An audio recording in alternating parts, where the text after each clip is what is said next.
ఆయుర్వేద శాస్త్రంలో మనకి అల్లానికి ఉన్నటువంటి ప్రాముఖ్యత అంతా ఇంత కాదు. అది మీ అందరికీ తెలిసినటువంటి విషయమే. మన తెలుగు రాష్ట్రాల్లో కానీ ఉత్తరాదిలో కానీ మన ఇండియాలో అయితే మన భారతదేశంలో ఈ యొక్క అల్లాన్ని బాగానే ప్రతి విషయంలోనూ విరివిగా వాడుతూ ఉంటాము. కానీ అల్లంతో మనము ఇమ్యూనిటీని పెంచుకోవచ్చు. అలాగే పిల్లలకి తరచూ వచ్చేటువంటి జలుబు, దగ్గు, అదే పడిశం అంటారు, వీటిలన్నింటినీ కూడా ఆస్మాతో ఉన్న వాళ్ళకి కూడా కొద్దిగా రికవరీగా ఉండడానికి, మనకి శ్వాస పీల్చుకోవడానికి అవకాశం ఇచ్చే విధంగా ఈ అల్లాన్ని మనం తయారు చేసుకుని, అల్లాన్ని కొంతమంది ఏంటంటే డైరెక్ట్ గా ముక్కల్లో తినలేరు, కూరల్లో వేసినా కూడా తినండి, నేను అల్లం తినండి అంటూ ఉంటారు. పిల్లలైతే మారం చేస్తూ ఉంటారు. అలా మారం చేసే పిల్లలకి కానీ ఎవరైనా తినలేని వాళ్ళకి కానీ ఈ యొక్క రెసిపీ చాలా బాగా ఉపయోగపడుతుంది. అది ఆ రెసిపీ ఎలా తయారు చేయాలనేది నేను మీకు ఇప్పుడు వివరిస్తాను. ఏం లేదండి, రెండు పెద్ద అల్లం ముక్కలు తీసుకుని మనం స్టవ్ లేదా మన ఇంటి దగ్గర దొరుకుతుంది కదా కుంపటి ఉన్న వాళ్ళు కుంపటి, పొయ్యి ఉంటే పొయ్యి, దాన్ని ఏంటంటే అల్లం నల్లగా అయిపోకుండా అటు ఇటుగా, అంటే నేను ఇప్పుడు ఈ వీడియోలో చూపిస్తున్నట్టుగా అటు ఇటుగా కొద్దిగా కాల్చి, ఆ కాల్చినటువంటి అల్లాన్ని ఏం చేయాలంటే పైన తొక్కలు తీసేసేయాలి. పైన తొక్కలు తీసేసి ఆ తొక్కలు తీసేసిన అల్లాన్ని చక్కగా కాల్చుకుని, తొక్కలు తీసేసిన అల్లాన్ని మనం ఏం చేయాలంటే ఆ అల్లం ముక్కలన్నింటినీ కూడా మనం ఈ విధంగా ఇప్పుడు మనం వీడియోలో చూపించినట్టుగా ముక్కలు చేసుకొని, అలాగే బెల్లాన్ని కూడా చిన్న చిన్న బెల్లం తురుము కింద కట్ చేసుకోవాలండి. కట్ చేసుకుని మనం చేయాల్సిందల్లా ఏం లేదు, మీరు ఇక్కడ ఈ వీడియోలో చూస్తున్నారు కదా, ఈ వీడియోలో చూసినంత విధంగా నిజంగానండి నేను చెప్తున్నాను, ఇది చాలా పిల్లలకి ఈ జలుబు దానికి చాలా అద్భుతంగా పనిచేస్తుంది. మీరు ట్రై చేసి చూడండి, ఖచ్చితంగా ఇది మీరు వర్కౌట్ అవుతుంది. మీకు కనుక ఈ రెసిపీ నచ్చితే మాత్రం ఛానల్ లైక్ చేయండి, సబ్స్క్రైబ్ కూడా చేయండి. అది మళ్ళీ వీడియోలోకి వెళ్ళిపోదాం. ఈ అల్లం ఏదైతే మనం ఉంది కదా, దాన్ని మిక్సీ పట్టేసి ఈ బెల్లం తురుము అది ఈ రెండూ కలిపి ఒక కడాయి తీసుకుని కడాయిలో వేసి ఈ వీడియోలో చూపించినటువంటి విధంగా మీరు చేసుకోవాలి. స్టవ్ మీద దాంట్లో ఏం చేస్తారు, కొద్దిగా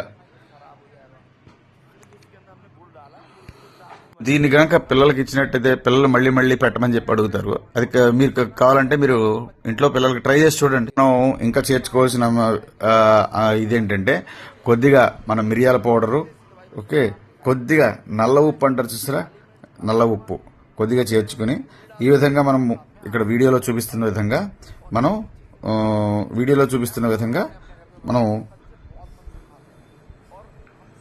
మూకుల్లో వేసుకుని, పిల్లలు ఏదైనా మందు చూపిస్తే దూరంగా పరిగెత్తుకుని పాడిపోతారు.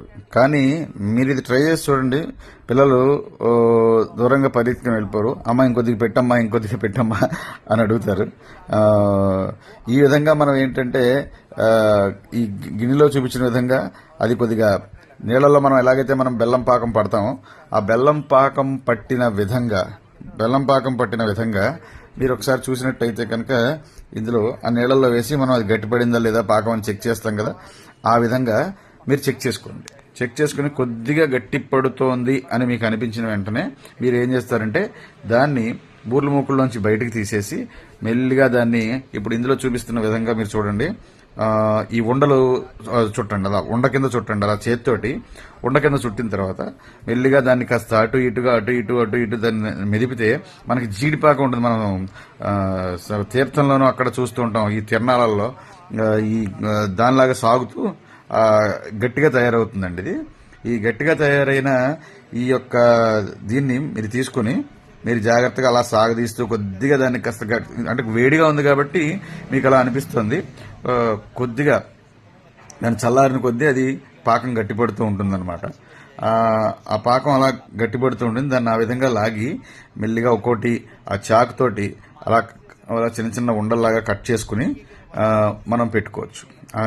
మీరు చూడండి, వీడియోలో చూస్తున్న విధంగా, వీడియోలో ఒకసారి మీరు చూసి గమనించినట్టయితే కనుక ఆ విధంగా మనం చేసి ఒక చిన్న ఆ రకంగా గోళీల్లాగా మనం చేసుకోవచ్చు. ఒకసారి చూడండి, మీరు అది వీడియోలో చూడండి, గమనించండి. ఆ రకంగా మనం చేసుకుని ఒక చిన్నగా మనం ఎలా కట్ చేస్తామో ఒకసారి చూడండి. అందులో ఇది చాలా ఉపయోగపడుతుంది. మీరు అనుకున్నట్టు పిల్లలకి ఇప్పుడు హాజ్మలో ఉంటుంది, హాజ్మోలా ఎలా తింటారండి? కొన్ని హాజ్మోలా అంటే మీకు కొంతమందికి తెలుసో తెలియదు. హాజ్మోలా మనకి ఇక్కడ బయట అమ్ముతూ ఉంటారు అనమాట. ఆ రకంగా మనం చిన్న చిన్న కటింగ్ చేసుకుని దాన్ని ఏం చేయాలంటే ఒకదాన్ని ఒకటి పక్కగా పెట్టి ఉంచుకోండి. ఒక పక్క పెట్టేసి ఉంచితే ఏమవుతుందంటే ఒకదానికి ఒకటి అంటుకుపోతుంది. ఎందుకంటే పాకం కదా, కొద్దిగా తడిగా ఉంటుంది. దీన్ని ఇలాగ ఈ అంటుకోకుండా ఉండడం కోసం ఏం చేయొచ్చు అంటే మనము ఈ పటిక బెల్లం ఉంటుంది, పటిక బెల్లం పొడిని కానీ లేదంటే మన ఇదేంటిది పంచదార పొడిని కానీ మీరు వేసి వాటిలో ఇలా కనుక ఇప్పుడు మనకు వీడియోలో చూపించిన విధంగా వాటిని పైకి కిందకి అంటే అవి ఒకదానికొకటి అతుక్కుపోకుండా ఉంటాయండి. కాబట్టి ఏంటంటే ఇది మీరు నిజంగా ప్రయత్నం చేసి చూడండి. మీ పిల్లలకి ఏదైతే ఈ జలుబు, ఎందుకంటే పిల్లలకి ఎందుకు జలుబు అది అని నేను అంటున్నానంటే ఇప్పుడు పిల్లలు ప్రెజెంట్ ఉన్న పిల్లలు చాక్లెట్లు, ఈ కూలింగ్ వాటర్లు, ఈ డ్రింక్లు తాగేసి నాకు తెలుసుండి కొంతమంది పిల్లలకి అయితే 365 రోజులు ముక్కు కారుతూనే ఉంటుందండి. అలాంటి వాళ్ళకి కొద్దిగా ఇమ్యూనిటీ పెరగడానికి కానీ ఇది చాలా చాలా చాలా ఉపయోగపడుతుంది. నిజంగా కనుక ఈ వీడియో మీకు నచ్చి మీరు ట్రై చేసినట్టయితే కనుక నాకు ఒక లైక్ ఇవ్వండి. ఇలాంటి చిట్కాలు, ఇలాంటి ఉపయోగపడేటువంటివి మరిన్ని వీడియోలు తీయడానికి కానీ దానికి కానీ మోటివేషన్గా ఉంటుంది. కాబట్టి నచ్చితే ఈ కలకాలం ఛానల్ని సబ్స్క్రైబ్ చేసుకోండి. ఈ వీడియో నచ్చితే కనుక దయించి ఒక లైక్ ఇవ్వండి. అలాగే మీ కామెంట్ని